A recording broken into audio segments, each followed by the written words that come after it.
आज की तारीख है 7 फरवरी और आज के दिन एग्ज़ाम हुआ है झारखंड बोर्ड के 12th क्लास के बच्चों का। अब इसमें आज जो क्वेश्चंस आए हैं आज हम लोग उसका सॉल्यूशन देखते हैं। तो वीडियो के इस पार्ट में आज हम लोग ऑब्जेक्टिव क्वेश्चंस देखेंगे कि ऑब्जेक्टिव क्वेश्चंस हम लोगों का कौन कौन सा है और उसका क्या क्या सॉल्यूशन होगा।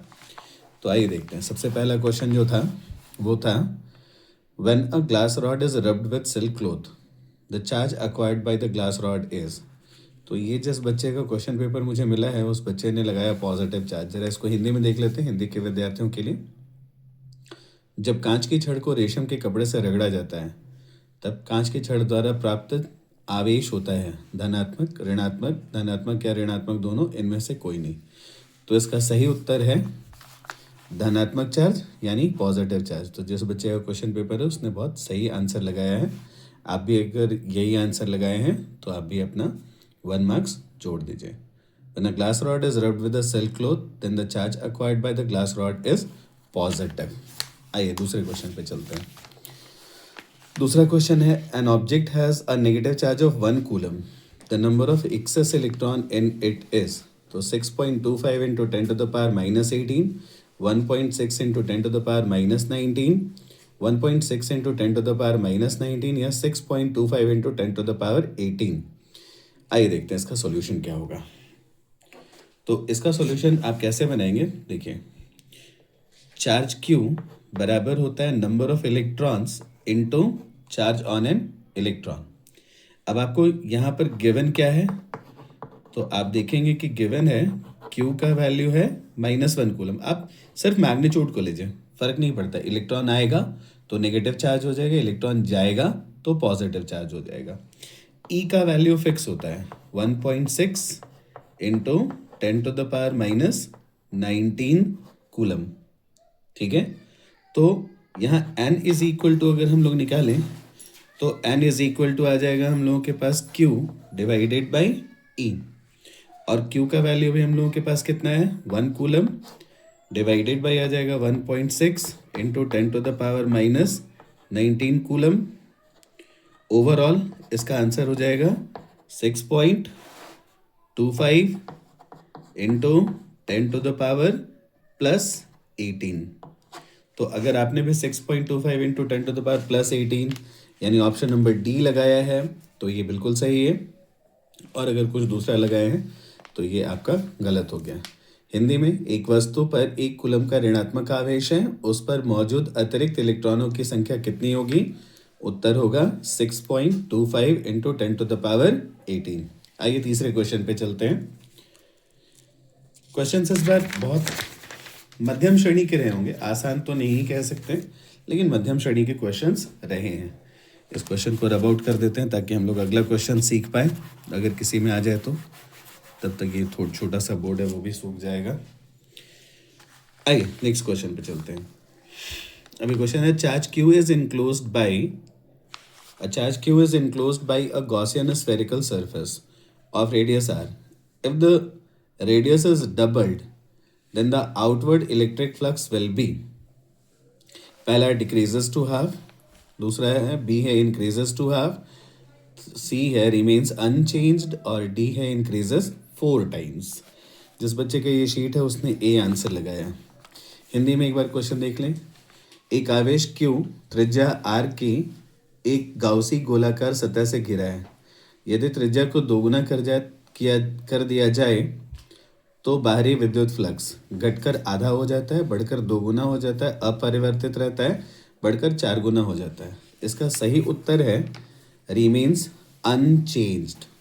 देखिए गॉस लॉ में क्या होता है कि गॉस लॉ में जो नेट आउटवर्ड फ्लक्स है, मान लो आप कोई भी सरफेस चुनते हैं, आप स्फेरिकल चुने, क्यूबिकल चुने, क्यूबॉइडल चुने, जो मर्जी करें, आर्बिट्ररी सरफेस चुनो, गॉस ने कहा था कि इससे निकलने वाला जो नेट फ्लक्स होगा, नेट फ्लक्स को फाई से दिखाते हैं, ये होगा Q बाई एप्सिलॉन नॉट के। इसमें R का कोई वैल्यू आता ही नहीं है। मतलब कि गॉस लॉ में बाहर निकलने वाला जो फ्लक्स है क्लोज सरफेस से, वह इस बात पर निर्भर नहीं करता है कि सरफेस का आकार कौन सा है, सरफेस की आकृति कौन सी है। तो थोड़ा सा ये ट्रिकी क्वेश्चन हो गया क्योंकि जो लोग फ्लक्स के बारे में पढ़े होंगे उन्होंने देखा होगा कि फ्लक्स एरिया के साथ बढ़ता है, अगर एरिया बढ़ा दिया जाए तो बढ़ेगा, लेकिन यहाँ पर गॉस लॉ के हिसाब से ये ऐसा नहीं होगा। इसका सही आंसर होगा रिमेन्स अनचेंज। तो जिस बच्चे ने लगाया उसका थोड़ा गलत हो गया, हिंदी में अपरिवर्तित रहता है। आइए चौथे क्वेश्चन पे आते हैं। The unit of electrical capacitance, the unit of, शायद आपको क्वेश्चन नहीं दिख रहे, अब दिख रहा होगा। The unit of electrical capacitance is, option A है वोल्ट, बी है न्यूटन, सी है फराड और डी है एम्पियर। आइए देखते हैं इसका क्या आंसर होगा सही। हिंदी में विद्युत धारिता का मात्रक होता है वोल्ट, न्यूटन, फराड या एम्पियर। इसका सही जवाब है फराड, सी नंबर ऑप्शन। तो अगर आपने सी लगाया है तो आपका बिल्कुल सही है, खुश हो जाइए, एक नंबर और अपने आप को अवार्ड कर दीजिए। पांचवें क्वेश्चन पर आते हैं। If uniform wire of resistance 16 ohm is cut into 4 equal parts and attached in parallel combination, the equivalent resistance of the combination is। Hindi में भी जरा हम लोग इस क्वेश्चन को देख लें। तो हिंदी में ये क्वेश्चन है कि 16 ओम प्रतिरोध वाले एक समरूप तार को 4 बराबर टुकड़ों में काटकर इन्हें समांतर क्रम में जोड़ दिया जाए तो संयोजन का समतुल्य प्रतिरोध होगा ए 1 ओम, बी 4 ओम, सी 1/4 ओम या डी 16 ओम। चलिए इसका क्वेश्चन का हम लोग सॉल्यूशन बना करके देखते हैं कि इसका आंसर क्या आएगा। ये मैंने वापस ले आए हैं, ये इंग्लिश वाला सवाल है, माफ़ करिएगा। अब देखिए आपके पास एक 16 ओम का तार है, ठीक है। आपने इसको 4 बराबर भागों में काट दिया, ये 3 हुआ और ये 4, तो कुल मिलाकर था कितना 16 ओम। 4 बराबर भागों में कटा है तो प्रत्येक का प्रतिरोध हो जाएगा 4 ओम, 4 ओम, 4 ओम और 4 ओम, ठीक है। दूसरी स्थिति में कहा गया कि अब आप इसे समांतर क्रम में जोड़ दीजिए, ठीक है। ये पहले वाला क्वेश्चन का सॉल्यूशन रह गया, आइए इसको हटा देते हैं और फिर देखते हैं हम लोग। हाँ, फिर इसे कहा गया कि इसे समांतर क्रम में जोड़ दीजिए, तो 1 2 3 4, चारों को आप इस तरह समांतर क्रम में जोड़ देते हैं। तो समांतर क्रम में जोड़ने पर होगा क्या, ध्यान से देखिएगा इसको। हाँ, कि अगर ये R है, ये R है, ये भी R है और ये भी R है, तो जो समतुल्य प्रतिरोध यानी इक्विवेलेंट मिलेगा वो ये हो जाएगा R/4। तो मेरे पास एक एक प्रतिरोध कितना था 4 ओम का, इसका मतलब R का मान भी मेरे पास कितना है 4 ओम, तो R इक्विवेलेंट हो जाएगा 4/4। इसका मतलब हो गया कि इक्विवेलेंट आएगा 1 ओम का। सो इसका करेक्ट आंसर कितना होगा, इसका करेक्ट आंसर होगा ऑप्शन ए 1 ओम। तो अगर आपने 1 ओम लगाया है तो आपका बिल्कुल सही, और अगर आपने 1 ओम की जगह दूसरा कुछ लगाया है तो थोड़ा सा हार्ड लक हो गया। चल छठे क्वेश्चन पे आते हैं। Drift velocity varies with intensity of electric field E as per the relation. अब आप ड्रिफ्ट वेलोसिटी याद करेंगे तो ड्रिफ्ट वेलोसिटी चैप्टर 3 में आता है ना, करंट इलेक्ट्रिसिटी में। और ड्रिफ्ट वेलोसिटी का अगर फॉर्मूला आपको याद हो तो ड्रिफ्ट वेलोसिटी का फॉर्मूला क्या होता है हमारे पास, तो ड्रिफ्ट वेलोसिटी का फॉर्मूला होता है ड्रिफ्ट वेलोसिटी बराबर charge into electric field by mass of electron into relaxation time tau. तो इसका मतलब है ड्रिफ्ट वेलोसिटी और इलेक्ट्रिक फील्ड के बीच का रिलेशन क्या हुआ, डायरेक्टली प्रोपोर्शनल। तो ड्रिफ्ट वेलोसिटी के साथ जो इलेक्ट्रिक फील्ड का इंटेंसिटी का रिलेशन है वो होगा डायरेक्टली प्रोपोर्शनल का, और ये हमारे पास ऑप्शन नंबर डी में है। तो इसका आंसर हो जाएगा ऑप्शन नंबर डी। चलिए हिंदी में अपवाह वेग वीडी किस संबंध के अनुसार विद्युत क्षेत्र की तीव्रता के साथ बदलता रहता है। आंसर होगा ऑप्शन नंबर डी वीडी सीधे समानुपाती होगा इलेक्ट्रिक फील्ड के। अब आइए क्वेश्चन है, 2 long parallel wires each carrying a current of 1 ampere in the same direction are placed 1 meter apart. The force of attraction between them is। पहले हम लोग हिंदी में पढ़ लेते हैं, पिछली बार क्वेश्चन छूट गया था तो अभी हम लोग वो गलती नहीं करेंगे। अब हम लोग पहले हिंदी में इसको पढ़ लेंगे और उसके बाद करेंगे। देखो हिंदी में क्या, 2 समांतर तार जिनमें प्रत्येक में एक ही दिशा में 1 एम्पीयर की धारा प्रवाहित हो रही है, एक दूसरे से 1 मीटर की दूरी पर रखे गए हैं, उनके बीच आकर्षण का बल है। ठीक है, अब देखो आकर्षण का जो बल यहाँ पर लग रहा है इसका फॉर्मूला क्या होता है? तो इसका फॉर्मूला होता है फोर्स पर यूनिट लेंथ। ठीक है, जो बल लगेगा प्रति यूनिट लेंथ, इसका वैल्यू होता है mu not by 4 pi 2 I1 I2 by R. अब क्वेश्चन में मेरे को क्या गिवन था कि I1 का मान है 1 एम्पियर, I2 का मान है 1 एम्पियर और R का मान है 1 मीटर, राइट। और आप यहाँ देखेंगे तो यहाँ जो आपका म्यू नॉट बाई 4 पाई है ये कांस्टेंट है, जिसका वैल्यू आता है 10⁻⁻7 टेस्ला मीटर पर एम्पियर। मतलब कि ये जो म्यू नॉट बाई 4 पाई है इसका वैल्यू होता है 10⁻⁻7 टेस्ला मीटर पर एम्पियर। तो अगर इन वैल्यूज को पुट कर दें तो फोर्स पर यूनिट लेंथ बराबर इसका आ गया 10⁻⁻7 इंटू 1 इंटू पहले 2 है तो 2 इंटू 1 इंटू 1 2 हो जाएगा बाई 1, तो आंसर आ जाएगा 2 इंटू 10⁻⁻7 और फोर्स है तो न्यूटन पर मीटर। तो ज़रा देखें इसमें कौन सा आंसर है हम लोगों का। एक बार आप ऑप्शंस पे गौर करिए। पहला है 2 इंटू 10⁻+7 नहीं आया है, 2 इंटू 10⁻⁻4 नहीं आया है, 2 इंटू 10⁻⁻7 न्यूटन पर मीटर बिल्कुल सही।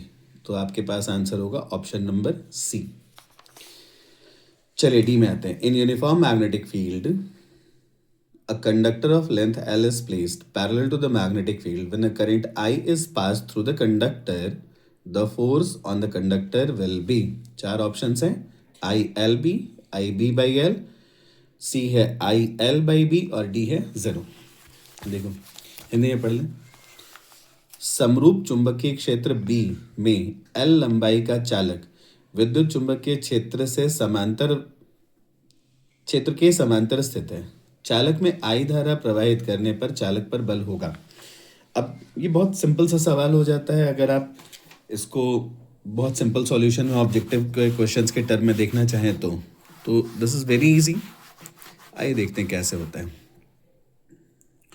तो जो बल लगने वाला, बहुत सीधे शब्दों में समझो, बहुत ज़्यादा करने की ज़रूरत नहीं है, बहुत सीधे शब्दों में समझाएं। तो देखो थोड़ा सा उधर वाला सूखने देते हैं हम लोग, हाँ नहीं तो जो बल लगने वाला है, ठीक है, ये इसका फॉर्मूला होता है I into L into B और साथ में आता है साइन थीटा। तो अगर हम समांतर रखेंगे तो थीटा का मान कितना हो जाएगा? 0 डिग्री। और अगर थीटा 0 डिग्री डालें तो साइन 0 डिग्री हो जाएगा और साइन 0 डिग्री का मान हमारे पास होता है 0। So the answer is F बराबर 0।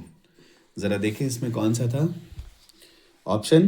तो ILB था, IB बाई L था, IL बाई B था और D था 0। आंसर होगा 0। The magnetic lines of force inside a bar magnet A do not exist, B depend upon the area of cross section of bar magnet, C are from north pole to south pole of the magnet और D are from south pole to the north pole of magnet। चलिए हिंदी में एक बार देख लेते हैं फिर इसका solution देखते हैं। एक छड़ चुंबक के अंदर चुंबकीय बल रेखाएं मौजूद नहीं होती। छड़ चुंबक के अनुप्रस्थ काट के क्षेत्रफल पर निर्भर करती है। चुंबक के नॉर्थ N ध्रुव से S ध्रुव तक जाती है और चुंबक के S ध्रुव से N ध्रुव तक होती हैं। देखो ये कैसा आएगा, जैसे मान लो ये आपका चुंबक है या मैग्नेट है, इधर नॉर्थ पोल है इधर साउथ पोल है। तो नॉर्थ पोल से विद्युत चुंबकीय जो रेखाएं होती हैं वो मतलब मैग्नेटिक लाइंस ऑफ फोर्स जो होता है वो इस तरह से चला जाता है।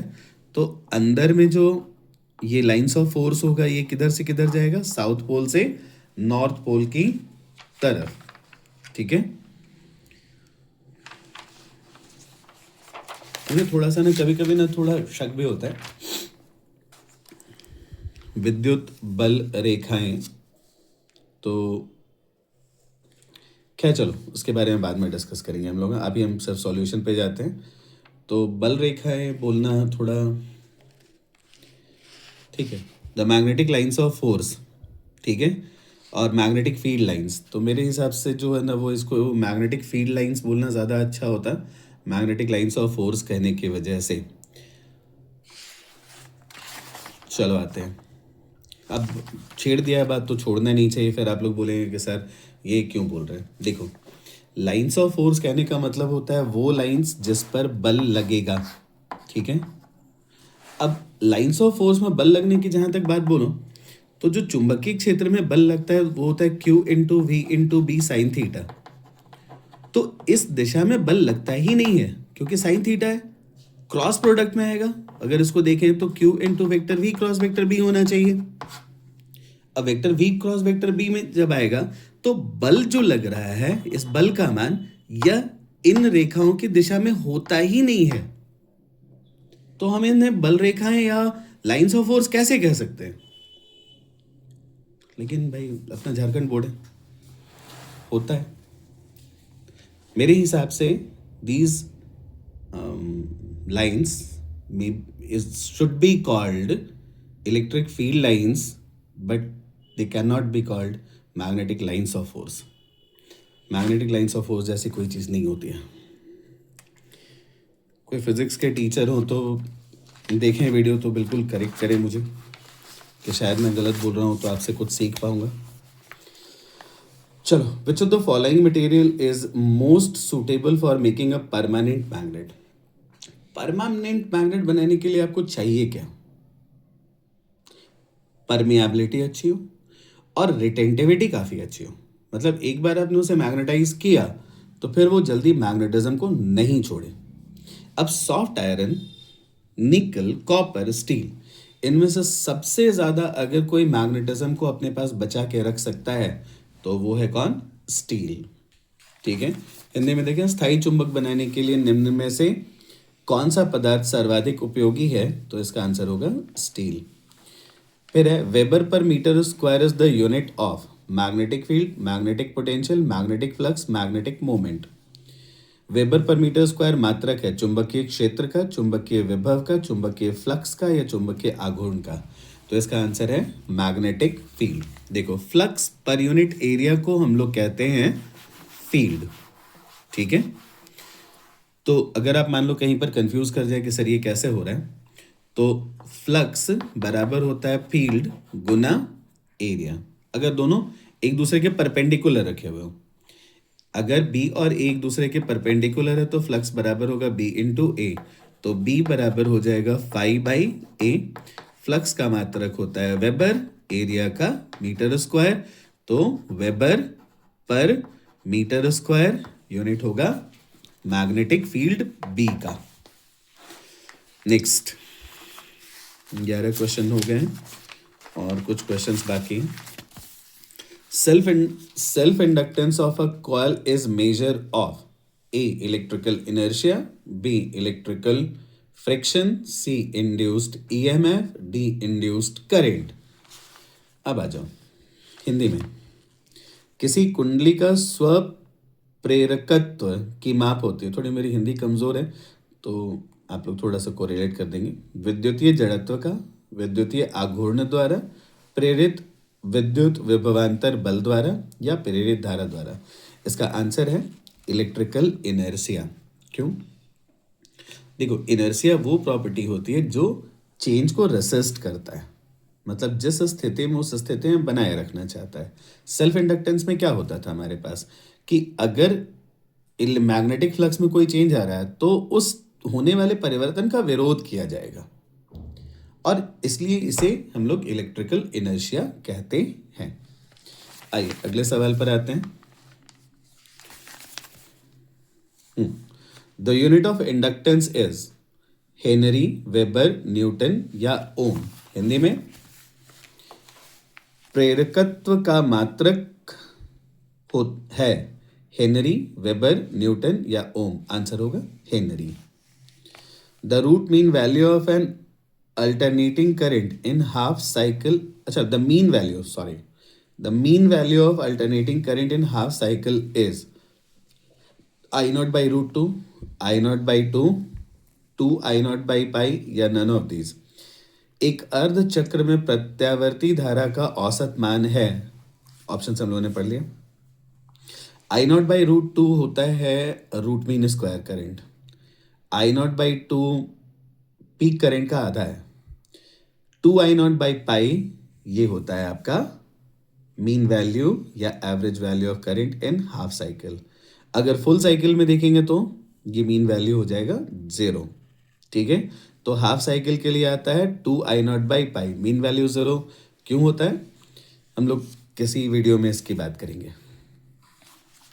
आइए अगले सवाल पे आते हैं। आज पहले जल्दी जल्दी इसका सॉल्यूशन किया जाए।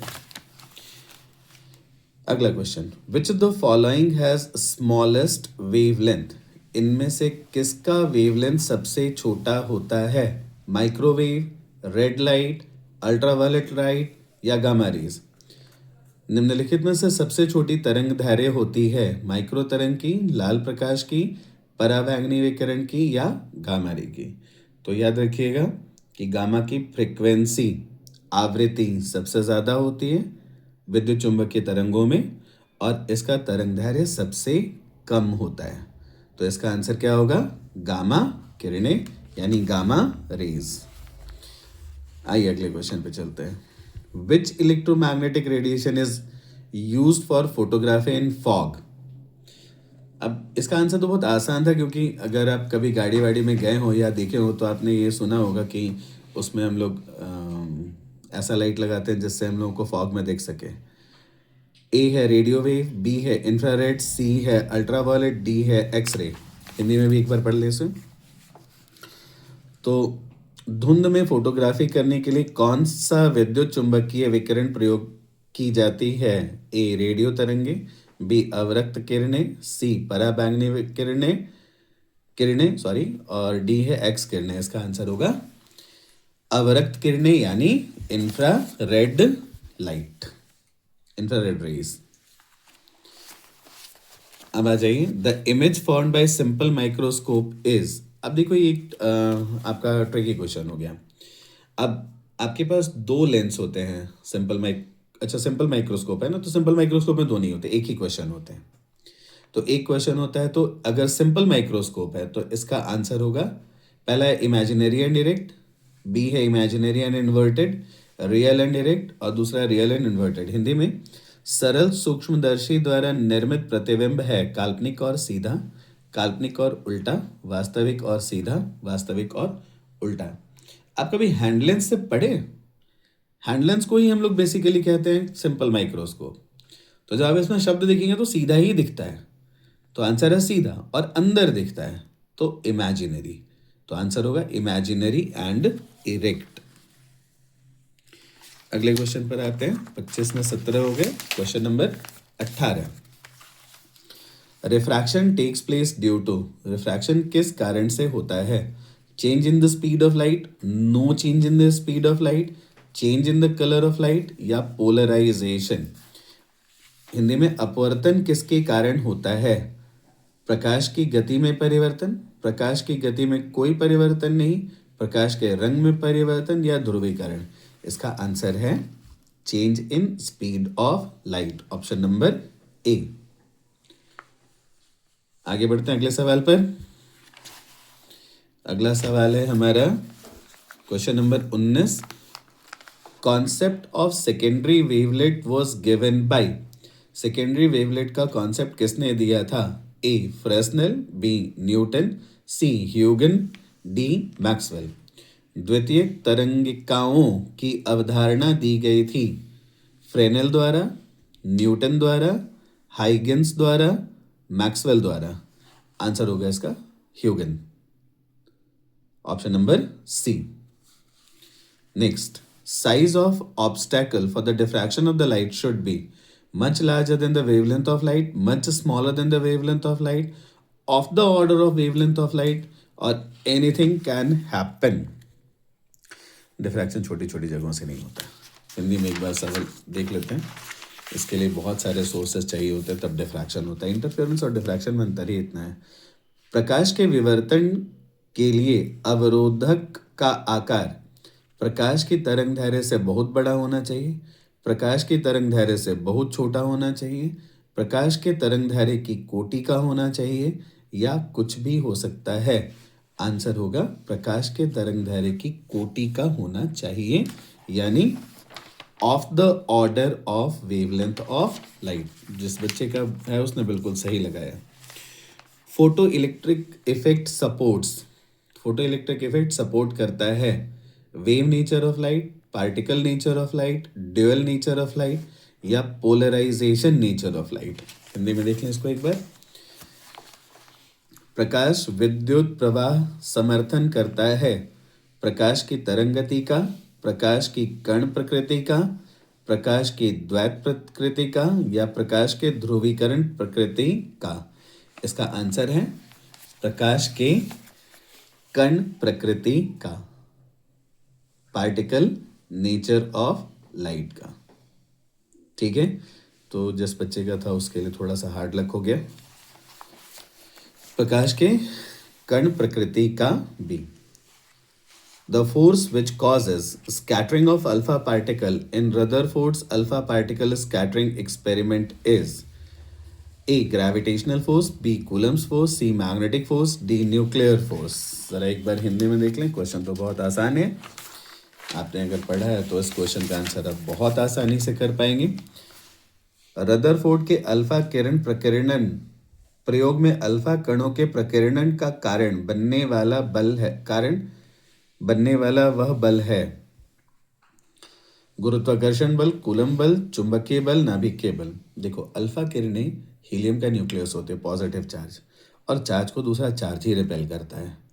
तो ये आंसर होगा इसका कूलम फोर्स, कूलम बल, ऑप्शन नंबर बी।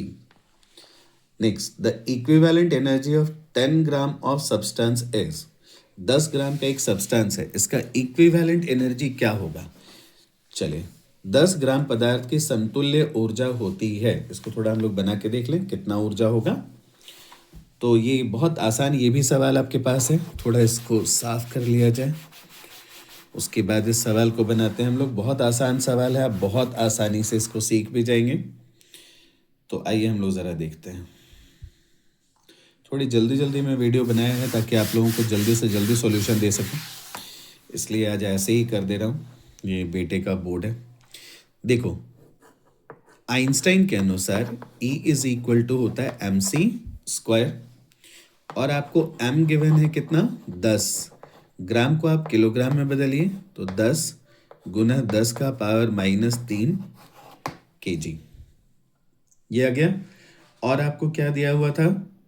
C का मान। तो C का मान तो फिक्स होता है, लाइट की स्पीड होती है, तो 3 × 10⁸ मीटर प्रति सेकेंड। तो E का जो मान आएगा वो आएगा 10 गुना 10 का पावर -3, तो 10 का पावर -2 kg हो गया ये ऑलरेडी। ठीक है, यहीं पे हम लोग उसको कर देते हैं।